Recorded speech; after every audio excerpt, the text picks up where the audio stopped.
காய்ச்சி அதிரசமா விடுங்க, கையில தட்டி சூடான எண்ணெயில பொரிச்சா அதிரசம் ரெடி. தமிழகம், புதுச்சேரி, காரைக்கால் பகுதிகளுக்கு இன்று கனமழை எச்சரிக்கை எதுவும் இல்லை. அதே நேரம் வரும் 3ஆம் தேதி வரை மழை பெய்யக்கூடும் என வானிலை ஆய்வு மையம் தெரிவித்துள்ளது.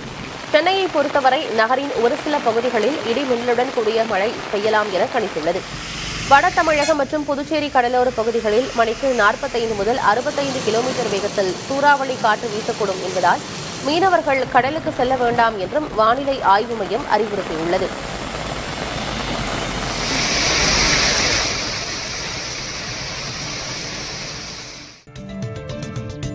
கூவமாற்றில் ஏற்பட்ட வெள்ளப்பெருக்கில் சத்தரை கொண்டஞ்சேரி தரைப்பாலம் அடித்துச் செல்லப்பட்டது.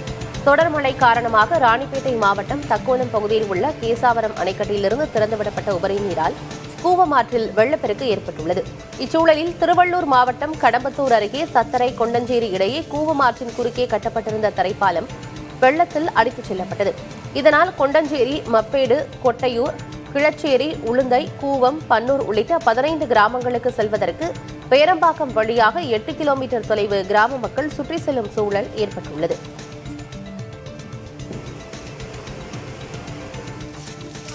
மழை வரும்போது இந்த பிரிட்ஜ் உடஞ்சதுனால கிட்டத்தட்ட ஒரு 10 நாள் ஸ்கூல்ல இருந்தே லீவ் விட்டுறாங்க. பசங்களோட ஸ்கூல் பாதிக்குது. அதாவது சின்ன சின்ன குழந்தைங்க நிறைய பேர் இருக்காங்க. அவங்க ஹாஸ்பிட்டல் போனோம்னா சத்திரத்தோப்பு ஜங்ஷன் தான் பேரம்பாக்கம் இல்லை கடம்பத்தூர், திருவள்ளூர் அந்த மாதிரி ஹாஸ்பிட்டல் போனோம். அதனால ரொம்ப பிரச்சனையா இருக்கு. ஒரு வருஷமும் பார்த்தீங்கன்னா மழை வரதுனால பார்த்தீங்கன்னா டெம்பரரியாக தான் ரெடி பண்ணுறாங்க. பர்மனெண்ட்டாக ரெடி பண்ணுறேன்னு சொல்கிறாங்க. ஆனால் பர்மனெண்ட்டாக இது வரைக்கும் ரெடி பண்ணல. இப்போ ஆரம்பிச்சும் பார்த்தீங்கன்னா இது வரைக்கும் எந்த ஒரு ஸ்டெப் எடுக்கல. ஒவ்வொரு விஷயமும் பார்த்தீங்கன்னா இந்த பாலம் முடிகிற வரைக்கும் அடுத்து இந்த சத்தரை அன்னைக்கு போகிறதுக்கு ரொம்ப கஷ்டமாக இருக்குது. அதனால் இந்த பாலம் முடிஞ்ச அளவுக்கு எவ்வளோ சீக்கிரமாக பண்ணி கொடுத்தாலும் கவர்மெண்ட்டுக்கு அவ்வளோ எங்களுக்கு நல்லதாக இருக்கும். திருநின்றவூர் அருகே வெள்ளம் சூழ்ந்த நத்தமேடு கிராமத்தை திருவள்ளூர் மாவட்ட ஆட்சியர் பிரதாப் ஆய்வு செய்தார். தொடர் மழையால் நத்தமேடு ஏரி நிரம்பி உபரிநீர் வெளியேறி அண்ணாநகர், கிழக்கு, மேற்கு, மத்திய பகுதிகளில் 1000க்கும் அதிகமான குடியிருப்புகளை சூழ்ந்துள்ளது குறித்து புதிய தலைமுறையில் செய்தி வெளியானது. இந்நிலையில் நத்தமேடு ஏரி அருகே உபரிநீர் செல்லும் கால்வாயை திருவள்ளூர் மாவட்ட ஆட்சியர் பிரதாப் ஆய்வு செய்து உபரிநீர் சீராக வெளியேற நடவடிக்கை எடுக்க அதிகாரிகளுக்கு உத்தரவிட்டார். அதிகம் பாதிக்கப்பட்ட பொதுமக்களை மீட்டு முகாம்களில் தங்க வைக்கவும், வெள்ளம் சூழ்ந்த பகுதியில் வசிப்பவர்களுக்கு தேவைப்படும் வசதிகளை செய்து தரவும் உத்தரவிட்டார். ஏரியில் உள்ள ஆக்கிரமிப்புகள் கணக்கிடப்படும் எனவும் மாவட்ட ஆட்சியர் தெரிவித்தார்.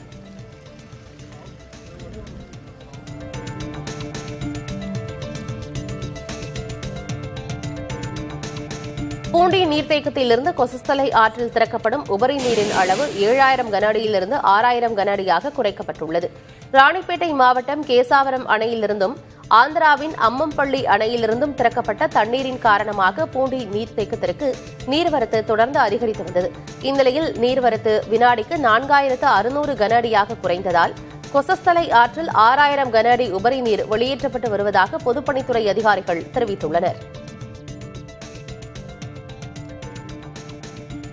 புழல் ஏரியிலிருந்து திறக்கப்படும் உபரி நீரின் அளவு 500 கன அடியாக குறைக்கப்பட்டது.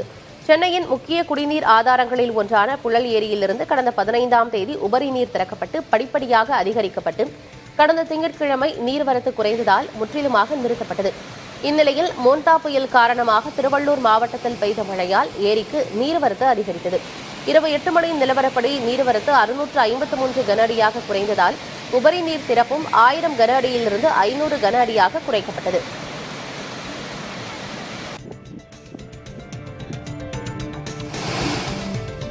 தொடர் கனமழை காரணமாக பாலாற்றில் வெள்ளம் பெருக்கெடுத்து ஓடுகிறது.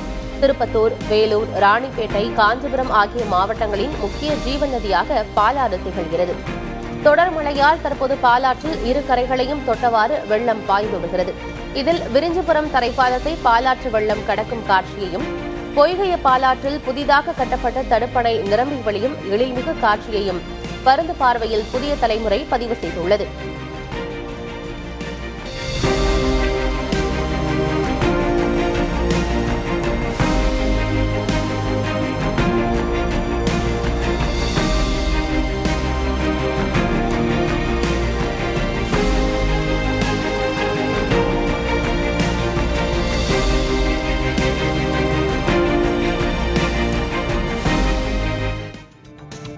உசிலம்பட்டை விவசாயிகளின் கனவு திட்டமான 58 கால்வாய்க்கு தண்ணீர் திறக்க தமிழக அரசு உத்தரவிட்டுள்ளது. இன்று முதல் வைகை அணையிலிருந்து வினாடிக்கு 150 கனஅடி வீதம் 58 கால்வாய்க்கு தண்ணீர் திறந்துவிட உத்தரவிடப்பட்டிருப்பது விவசாயிகளிடையே மகிழ்ச்சியை ஏற்படுத்தியுள்ளது. இதற்கு முன்பு சோதனை அடிப்படையில் திறக்கப்பட்ட தண்ணீர் உசிலம்பட்டியின் பெரும்பாலான பகுதிகளில் விவசாயத்திற்கு மட்டுமின்றி குடிநீர், கால்நடை வளர்ப்புக்கும் பயனுள்ளதாக இருந்தது. இதனால் ஆண்டுதோறும் தண்ணீர் திறக்க வேண்டும் என்ற கோரிக்கையை விவசாயிகள் தொடர்ந்து முன்வைத்து வருகின்றனர். ஆச்சி அதிரசமா விடுங்க, கையில தட்டி சூடான எண்ணெயில பொரிச்சா அதிரசம் ரெடி.